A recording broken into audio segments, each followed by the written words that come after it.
Ada Lovelace, programmatrice avant l'heure. Partie 2 sur 6. Timeline, 5000 ans d'histoire, Richard Fremder. Les possibilités d'éducation habituelles ouvertes aux filles au début du 19e siècle sont soit extrêmement limitées, faut être honnête, soit tout bonnement inexistantes.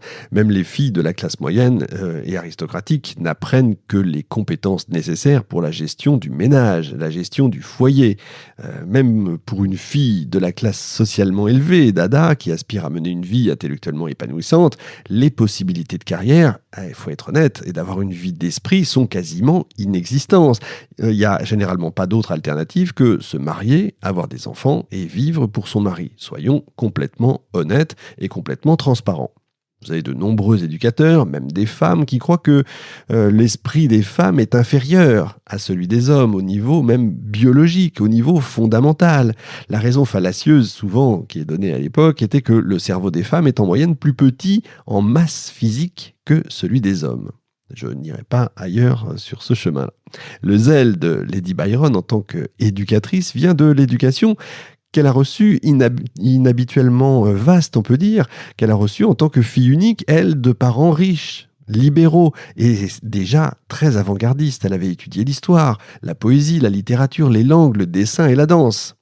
Alors c'est vrai que l'idée qu'Ada fasse autre chose que se marier ne serait pas non plus venue à l'esprit de sa mère, mais elle est déterminée à ce que l'esprit de sa fille soit bien rempli, de sorte qu'elle serait moins susceptible de succomber à ce qu'elle croyait être les vices de la famille Byron, c'est-à-dire l'imagination excessive et le manque de discipline. Comme quoi c'est assez amusant, elle veut la détourner en fait des excès, en fait de l'imagination, etc., en l'amenant sur la science.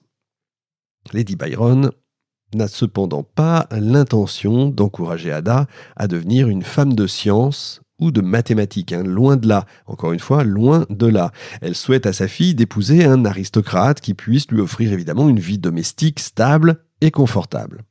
Idéalement, Lady Byron voulait qu'Ada se marie dans l'aristocratie, évidemment plus âgée, parce qu'il y avait un attrait particulier à l'époque pour les titres vieux de plus d'un siècle. Forcément, les filles doivent épouser des hommes un peu plus vieux. Comme on peut s'en douter, c'est évidemment pas le chemin qu'Ada va choisir. Trop curieuse, intrépide pour se faire aux normes, on va dire, de la société, elle va vouer sa vie aux études et aux sciences. Et malgré toutes ces grandes attentes pour sa fille, eh bien, Lady Byron, étonnamment, est une mère absente. Le lien émotionnel entre la mère et la fille est extrêmement fin, je crois qu'on pourrait dire quasiment inexistant. Seule, Ada va se réfugier dans une relation un peu spéciale avec son chat Puff. Elle écrit une lettre, d'ailleurs datée du 10 décembre 1827, en français, sur son chat, qu'elle envoie à une dame appelée Flore, probablement son prof de français. Ce matin, Madame Puff m'a fait un joli cadeau de sac à main qu'elle m'a présenté de la manière la plus gracieuse, entre ses deux pattes avant. La vérité est que Mademoiselle Stamp a eu la gentillesse de faire le sac à main, puis a demandé à Madame Puff de me le donner. Au revoir, votre affectueuse A.A.B. Le quotidien de Puff, le chat, fait également une apparition fréquente dans les lettres d'Ada à sa mère absente. Votre petite fille, autrement dit Puff, bien sûr, a pris tous ses chatons dans un trou sale très méchant dans le toit de la maison où personne ne peut les atteindre. Elle reste avec eux toute la journée et ne descend que pour ses repas. Je suppose que leur lit est fait de toile d'araignée et je pense que Puff ne peut avoir un goût très raffiné. Loin de vivre une enfance commune, on va dire, elle développe un imaginaire hors du commun et dès son plus jeune âge. Ada s'est de plus en plus intéressée, on peut même dire obsédée par l'idée de voler. Elle n'est pas seulement préoccupée par l'idée de voler, elle veut passionnément construire une machine volante. Fascinée par les défis pratiques, concrets, elle réfléchit à chacun des aspects pratiques de cette nouvelle passion pendant son temps solitaire. Et vous avez vu, son emploi du temps, forcément, elle n'en a pas beaucoup. Elle fait part de ses nouvelles idées dans sa correspondance avec sa mère, toujours sa seule confidente malgré tout, le mercredi 2 avril 1828, voilà les mots qu'elle utilise. « Depuis hier soir, je pense davantage au fait de voler dans les airs, et je ne trouve aucune difficulté dans le mouvement ou la distension des ailes d'un engin volant. J'ai déjà pensé à un moyen de fixer le mécanisme. » À 16 ans, Ada rencontre Mary Somerville, éminente astronome du 19e siècle, qui l'encourage et qui va l'aider à progresser en mathématiques. Ada veut déjà développer une science poétique, on pourrait dire, alors germe d'une future intelligence artificielle. Le 10 mai 1833, à l'âge de 17 ans, Ada Byron ainsi qu'une dizaine d'autres jeunes femmes en âge de se marier ont été présentées, comme ça se fait, au roi Guillaume IV, à la reine Adélaïde et à leur cour. Ada avait été isolée toute sa vie dans des maisons de campagne. Elle souffrait de plusieurs maladies depuis longtemps déjà. La mère d'Ada avait naturellement eu peur de ce que sa fille pourrait faire sous la pression on va dire des formalités royales. On appellerait ça l'étiquette. Les obligations entourant ses débuts n'intéressent pas beaucoup Ada. Pourtant, à son entrée dans la société, elle rencontre un homme, Charles Babbage. Et ce Charles Babbage va tout simplement changer sa vie. C'est un veuf qui est veuf d'un an de plus que sa mère. Il est inventeur célèbre, philosophe, mathématicien et il occupe à cette époque la chaire tout simplement d'Isaac Newton à l'université de Cambridge. Babbage a inventé un compteur de vitesse, un ophtalmoscope qui permet aux gens de voir l'intérieur de l'œil, une horloge également pour les travailleurs de l'usine et un dispositif pour surveiller les chocs sismiques.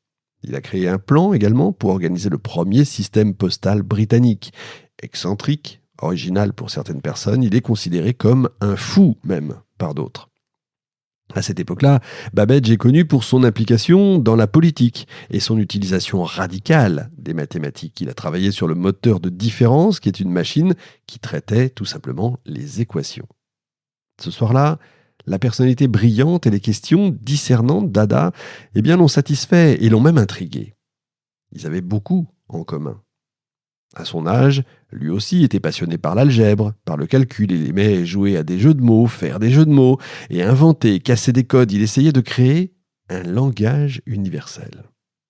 Après leur réunion, Ada a convaincu Babbage de lui faire une démonstration du moteur de différence.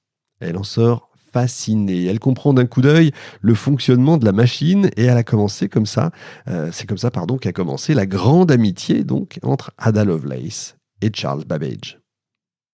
Et au moment où ils se sont rencontrés, Ada avait licencié 3 tuteurs de mathématiques dont l'un ne croyait pas aux chiffres négatifs.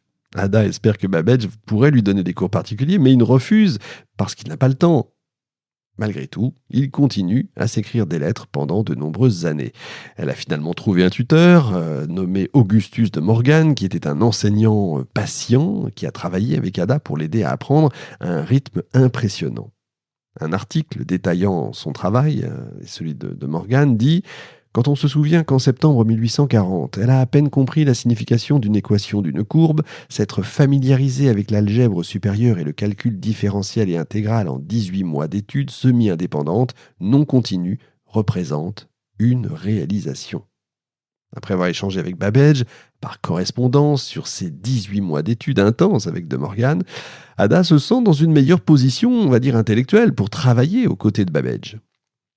Cette avancée a coïncidé avec la formulation du concept de Babbage pour le moteur analytique. En pleine révolution industrielle, les machines commencent peu à peu, vous savez, à remplacer le travail manuel partout en Angleterre. Et bien maintenant, Babbage travaille sur une machine destinée à remplacer le travail mental, la machine analytique comparable à notre ordinateur moderne, avec 1 siècle d'avance. Il a versé son énergie et son argent dans une machine de calcul qu'il appelait le fameux moteur de différence, capable de produire des tableaux de nombres illimités. De tels tableaux étaient nécessaires pour anticiper les conditions de navigation, pour prédire l'espérance de vie, les statistiques et plus encore. Le but est tout bonnement de créer, vous avez compris, une machine intelligente. Les calculs, effectués laborieusement, à la main, contiennent inévitablement des erreurs qui peuvent couler les navires et même ruiner les entreprises.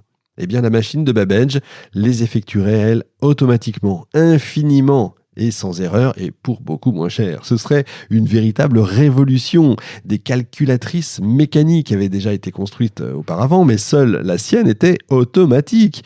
Elle effectuait une série d'étapes par elle-même une fois qu'elle avait été démarrée. Imaginez un peu ça. Et Ada était fascinée par l'audace de ses idées et son esprit était aussi, on va dire, bizarre que le sien.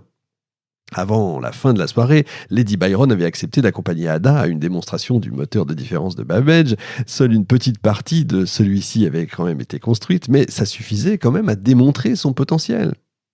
Le salon régulier de Babbage, situé au 1 Dorset Street, pouvait attirer jusqu'à 200 personnes et chacun de ses invités était considéré comme une personne de rang, d'intellect ou de beauté, c'est-à-dire qu'il n'invitait pas n'importe qui. Il conduit ses visiteurs dans une chambre spéciale, exempte de poussière, on appellera ça aujourd'hui une chambre blanche, une salle blanche, qui contient une collection d'automates en argent et une petite section de son moteur de différence. Le modèle, en bois poli, en laiton et en acier, était absolument magnifique. On imagine ça. On est dans les livres d'H.G. Wells, etc. C'est extraordinaire. C'est tout simplement somptueux, tout comme son fonctionnement. L'émission 5000 ans d'histoire est désormais accessible gratuitement, divisée en 6 parties, du vendredi au mercredi. En vous abonnant pour 2 € par mois, le prix d'un café, vous avez accès à l'émission et aux plus de 300 autres, en entier, en exclusivité, et surtout sans pub. Le lien est dans la description.